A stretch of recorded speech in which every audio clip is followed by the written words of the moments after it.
kuangalia maneno. Mimi nikaa nafikiria, nasoma hizi habari, nasema wewe fikiria, wamekaribia karibu na kaburi. Yesu anasema ameweka wapi? Wanasema hilo hapo, lile kaburi ni pango, wameweka jiwe pale mlangoni. Sasa anaposema liondoeni jiwe, dada zake wanasema nanuka. Ili kama Lazaro angekuwa amefufuka alafu wanasikia hicho kitu, kwamba wale waliokuwa wanamlilia leo wanasema ananuka, angejisikiaje? Haleluya, haleluya. Nataka nikuambia kitu kimoja, wewe ni wa thamani kwa sababu hivyo ulivyo. Ni une thamani yako ndio maana inaonekana, lakini ukigeuka tu thamani yako inaisha. Ukigeuka kidogo tu, ukiangalia upande wa pili, huko nyuma wanakuzomea, wanakung'onga. Thamani ya mtu ni pale unapomwangalia usoni, mnatazamana uso kwa uso. Ukigeuka huna thamani. Yuko mmoja anayejua thamani yako, anaitwa Yesu Kristo wa Nazareti. Huyu ndo anayejua thamani ya mtu, lakini mtu hajui thamani yako. Hata baba yako hajui thamani yako, hata mama yako hajui. Na ndio maana kuna akina mama wachawi wanaroga watoto wao, ni kwamba hawajui thamani zao watoto wao. Yuko mmoja anayejua thamani yako, anayesema liondoe jiwe. Hivyo hivyo ulivyo nakutaka wewe, hivyo hivyo ulivyo nakupenda. Haijalishi una uchafu gani, haijalishi umeanguka mara ngapi, haijalishi umekwenda wapi, haijalishi umeongopa mara ngapi, anasema liondoe jiwe la uongo. Leo nataka huyu awe mzima tena. Haijalishi una shida gani, anakutaka hivyo hivyo ulivyo. Mungu anakutaka wewe, hataki dini yako, hataki ukoo wako, anakutaka wewe kama wewe. Anasema utoke kaburini. Yuko wapi huyu? Mmemweka wapi? Yuko wapi Mama Chira? Ninamhitaji. Yuko wapi Samueli? Ninamhitaji. Haijalishi watu wamesema nini, yeye anakutaka. Anakutaka hivyo hivyo ulivyo. Wengine anapokutema mate, Yesu anasema yuko wapi? Wengine anapokudharau, Yesu anasema yuko wapi? Ndugu zako anasema fai, Yesu anasema huyu anayesema fai yuko wapi? Haya maneno nimesikia wakimkatisha tamaa, nimesikia wakisema nanuka, nimesikia wakisema fai. Mimi nasema Yesu yuko wapi? Huyu ninamhitaji. Asiyefaa huyu yuko wapi? Huyu aliyemtenga wengine yuko wapi? Huyu aliyemdharau wengine yuko wapi? Huyu ndio Yesu anayemtafuta. Maandiko anasema, Yesu anasema aliye mzima hamhitaji tabibu. Wewe kijana na mtakatifu huwezi kumhitaji Yesu, lakini mwenye dhambi huyo ndiye anamhitaji Yesu. Anayejiona fai huyo ndiye anamhitaji Yesu. Yuko wapi? Yuko wapi? Aliyekataliwa na dunia hii yuko wapi? Huyu anatakiwa leo, anatakiwa leo. Nasema siku ya leo madhabahu inamtaka mtu yule aliyekataliwa, aliyetengwa na wengine, inamtaka ache. Maana ndicho Mungu ataniambia, nimekuja kuwafungua.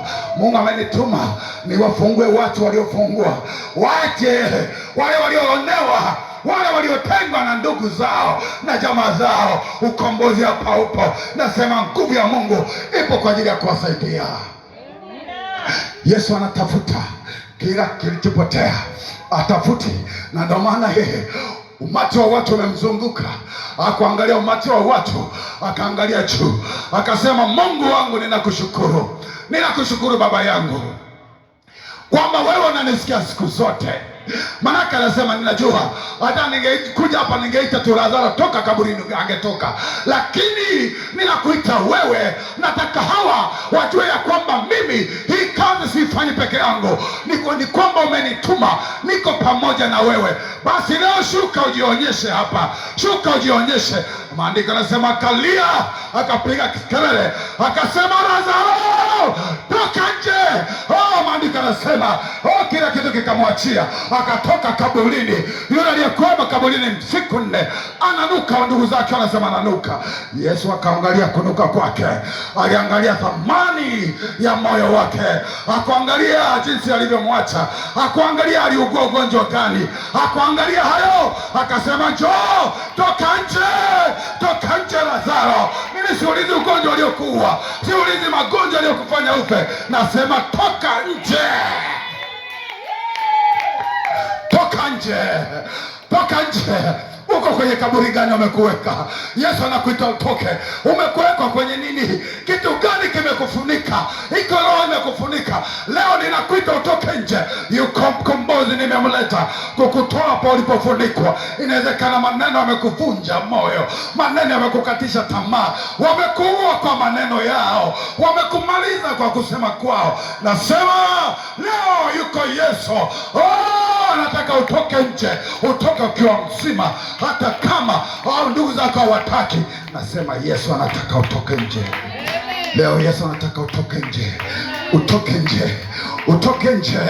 Umetamkia maneno magumu. Inawezekana na mume wako amekutamkia maneno magumu, mke wako amekutamkia maneno magumu, mzazi wako. Nasema leo Yesu anasema wewe, hivyo ulivyo, hivyo wanavyokutamkia kwamba unanuka, unatakiwa kutoka nje. Haleluya, haleluya. Naongea na mtu hapa, naongea na mtu hapa. Nasema Mungu anasema anataka kutoa ulipofungwa. Inawezekana unaniangalia kwa njia mtandao leo, ninasema na wewe hapo hapo ulipo. Nasema Mungu akutane na wewe, akutoe kwenye vifungo, akuache huru. Ndugu zako wamekukataa, jamii imekutenga, wanadamu wamekukataa, wanasema unanuka, wanasema ufai. Yuko Yesu Kristo aliyekuja kuwatafuta wasiofaa, amekuja kuwatafuta walioonewa, waliopingwa na ndugu. Leo anataka washuke kwake, awainue upya. Anasema tokeni muliko, nje, nje. Leo ni siku ya kuwatoa watu nje, watoke kwenye makaburi yao, watoke kwenye uonezi, watoke kwenye huko walikofungwa, wako kwenye mateso, wako wametekwa, hawawezi kutoka. Yuko mmoja aliyenituma, aliyenileta hapa ili nikuletea habari njema. Mimi tu nimebaki ili nikuletea habari njema. Mimi tu nimetumwa, mimi tu nimeletwa, mimi tu nimepakwa mafuta ili nikuletea habari njema ya kwamba iko jabu tena, uko uzima tena kwenye mti uliokatwa. Yes, kuna uzima tena, kuna uzima tena. Natangaza uzima tena kwenye vitu vilivyokufa. Natangaza uzima tena kwenye mti uliokatwa, mti uliokauka, mti ulionyauka. Nasema kuna uzima tena. Wanadamu waliposema amekufa, yeye akasema yu hai, iondoeni jiwe. Na mimi nasema leo kwa jina la Yesu Kristo, rama sakatara wakonde rekesherebeza. Mungu akutendee, Mungu akutendee sawa sawa na wewe kwa jina la Yesu. Mungu akutendee rabo sakaranda yekerebe samba. Ninahubiri habari za Yesu, Yesu mtenda miujiza. Ninasema habari za Mungu wa ajabu, ninasema habari za Mungu mtenda miujiza, Mungu anayehurumia watu, Mungu asiyefukuza watu nje, Mungu asiyewatenga watu, Mungu asiyeweka tabaka za watu, Mungu anayewatafuta wale ambao wamekataliwa na ndugu zao, wale ambao wametengwa na jamii. Huyu anahubiri habari zake, nahubiri habari za Yesu aliacha kiti cha enzi mbinguni, aliacha utukufu, akashuka, akaja duniani, akakaa na wenye dhambi. Huyu ndio anahubiri habari zake. Nami nimetuma nikuletea habari, nami nimetuma nikuletea ujumbe huu ya kwamba ndugu yangu, unalo chaguo moja. Chaguo moja linaitwa Yesu, chaguo moja linaitwa uzima, chaguo moja linaitwa baraka. Acha wanadamu wamekuumiza, sahau ya wanadamu, kumbuka ya Mungu. Sahau ya wanadamu, kumbuka ya Mungu. Futa maneno ya wanadamu, likumbuke neno la Mungu analosema nakupenda. Alikupenda tokea zamani, alikupenda tokea mwanzo. Huyu ndio anayekuletea habari zake, mwamba anakuletea habari zake, mfalme anakuletea habari zake, asiyeshindwa na kuletea habari zake, ambaye kabisa anakuletea habari zake. Alionyesha kwamba yeye kaburi ni kwake ni kitu kidogo, akamfufua kwanza Lazaro, na ndipo walipomweka na yeye kaburi likamwachia. Kama lilimwachia Lazaro, lisingestahili kukaa na yeye, lisingestahili kukaa na yeye. Ndio maana alichomoka siku ya tatu, alichomoka peke yake bila kuitwa na mtu. Toka kaburini. Huyu ndiye anayehubiri habari zake, sio hubiri habari za mtu, sio hubiri habari za mitume waliokufa mifupa yao imeoza. Ninahubiri habari za mwana wa Mungu aliye hai, huyo ambaye mpaka sasa hivi anaishi, anatendea, anafanya, anatenda makuu. Ukimwamini yupo, atakusaidia. Ni wewe tu hujaamua kuingia kwake, ni wewe tu hujaamua kumkubali, ni wewe tu hujaamua kuambatana naye. Yupo kusaidia watu. Dada zake Lazaro walifikiri imekwisha, walifikiri imekwisha. Sasa walifikiri imekwisha. Yesu anawaambia, sikuwaambia kwamba ukiamini utaona matendo makuu ya Mungu? Sikukuambia? Walifikiri imekwisha. Hata wengine walifikiri wewe kwako imekwisha. Waambie haijaisha bado mpaka ishe. Waambie haijaisha mpaka ishe. Waambie haijaisha mpaka ishe. Yuko mmoja atakayeamua kwamba sasa imeisha. Mwanadamu hawezi akakuamulia maisha yako. Mwanadamu hawezi akakuamulia mambo yako. Yuko mmoja akisema imeisha, inaisha. Lakini waambie aishi mpaka ishe.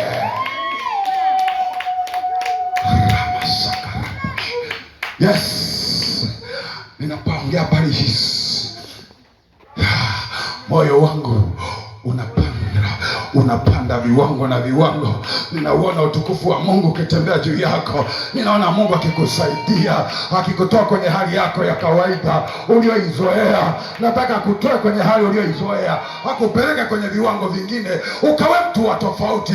Kila mmoja akaseme, hakika huyu amefufuliwa toka kaburini, huyu tu ametoka huko, sio yule tunayemjua, ni huyu anatembea na Mungu aliye hai, anatembea na Mungu mtenda miujiza. Yes, kila mmoja kakiri ya kwamba sasa hivi sio yule tuliyokuwa tunamjua, amekutana na nguvu nyingine, inaitwa nguvu ya msalaba. Haleluya!